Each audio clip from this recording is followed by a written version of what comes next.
بسم اللہ الرحمن الرحیم عن عثمان بن عفان رضی اللہ تعالی عنہ قال قال رسول اللہ صلی اللہ علیہ وسلم من توضأ فأحسن الوضوء خرجت خطاياه من جسده حتى تخرج من تحت أظفاره صدق اللہ مولانا العظیم۔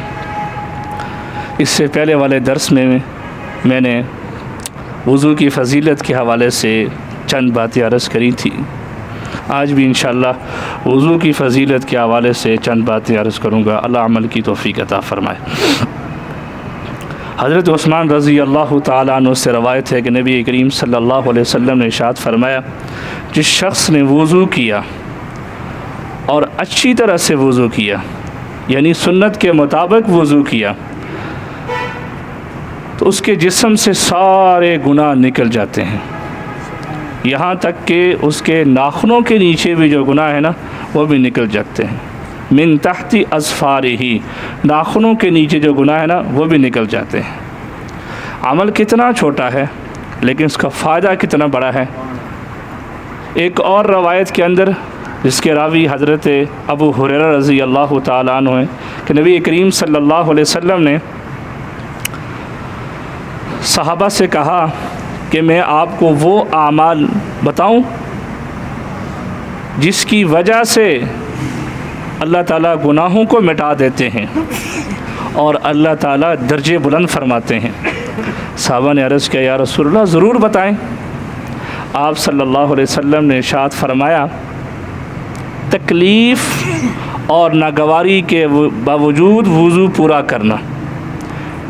امام نووی رحمۃ اللہ علیہ فرماتے ہیں، تکلیف اور ناگواری سے مراد یہ ہے کہ سخت سردی یا جسمانی بیماری یا کوئی اور تکلیف کے باوجود وضو پورا کرنا، اس سے اللہ تعالیٰ گناہ بھی مٹا دیتے ہیں اور درجے بھی اللہ تعالیٰ بلند فرما دیتے ہیں۔ اور دوسرا عمل فرمایا کہ مسجد کی طرف قدم اٹھانا، یعنی مسجد میں نماز پڑھنے کے لیے جانا۔ ویسے مسجد کی طرف آپ جتنے بھی قدم چل کے آتے ہیں نا تو آپ کو ایک قدم کے بدلے اللہ ایک نیکی عطا فرماتے ہیں۔ اس عمل کی وجہ سے بھی اللہ تعالیٰ گناہوں کو مٹا دیتے ہیں اور درجے بلند فرماتے ہیں۔ اور تیسرا فرمایا، ایک نماز کے بعد دوسری نماز کا انتظار کرنا۔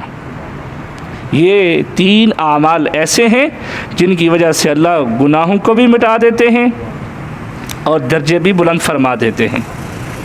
نماز پڑھی، اب نماز کے بعد فکر میں ہے کہ میری اب عشاء کی نماز پڑھی ہے تو عشاء کے بعد اب فجر کی نماز، اس فکر میں سویا ہے کہ کہیں میری فجر کی نماز نہ قضا ہو جائے۔ اب اس کے بدلے اللہ تعالیٰ اس کے گناہ بھی مٹا دیتے ہیں اور اس کے درجے بھی بلند فرما دیتے ہیں۔ اور ایک اور حدیث ہے کہ جو آدمی ایک نماز کے بعد دوسری نماز کے انتظار میں مسجد میں باوضو بیٹھا رہے تو اس کے لیے فرشتہ دعائے مغفرت کرتے رہتے ہیں کہ یا اللہ اس شخص کی مغفرت فرما دیں۔ اور ایک معصوم مخلوق جب کسی انسان کے لیے دعائے مغفرت کرے اس انسان کی اللہ تعالیٰ ضرور مغفرت فرماتے ہیں۔ ایک اور روایت ہے صحیح مسلم کی، اور اس کے راوی بھی حضرت ابو ہریرہ ہیں کہ نبی علیہ الصلوۃ والسلام نے ارشاد فرمایا کہ کل قیامت کے دن میرے امتی اس حال میں آئیں گے کہ ان کے چہرے، ان کے ہاتھ، ان کے پاؤں چمک رہے ہوں گے۔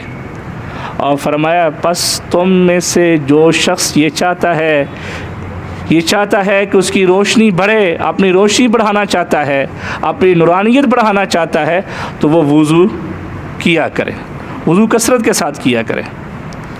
یہ کتنا چھوٹا عمل ہے لیکن فائدہ کتنا بڑا ہے کہ کل قیامت کے دن حضور صلی اللہ علیہ وسلم اپنی امت کو پہچان لیں گے حضرت ابو دردہ سے کی روایت ہے، اور یہ مشکات شریف کی روایت ہے کہ نبی کریم صلی اللہ علیہ وسلم نے ارشاد فرمایا کہ کل تمام امتوں میں سے میں اپنے امتی کو پہچان لوں گا۔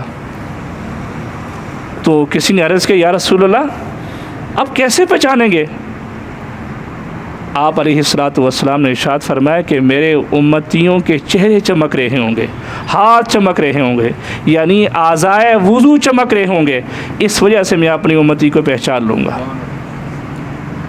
تو کوشش کر کے وضو کیا کریں، سونے سے پہلے وضو کیا کریں، اور جب گھر سے باہر نکلتے ہیں تب بھی وضو کر کے نکلا کریں۔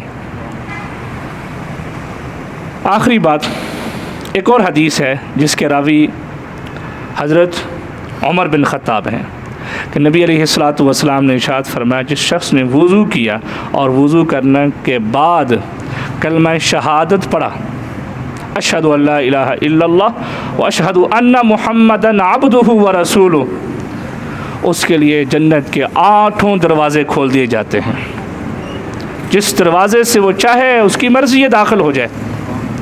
اس لیے کوشش کر کے وضو کیا کریں، اور عمل چھوٹا ہے، چھوٹا سا عمل ہے، لیکن ثواب اس کا کتنا ہے کہ جنت کے 8 دروازے اللہ تعالیٰ کھول دیتے ہیں۔ اس لیے وضو کریں، اچھی طرح سے کریں، فرائض کا خیال رکھیں، سنتوں کا خیال رکھیں۔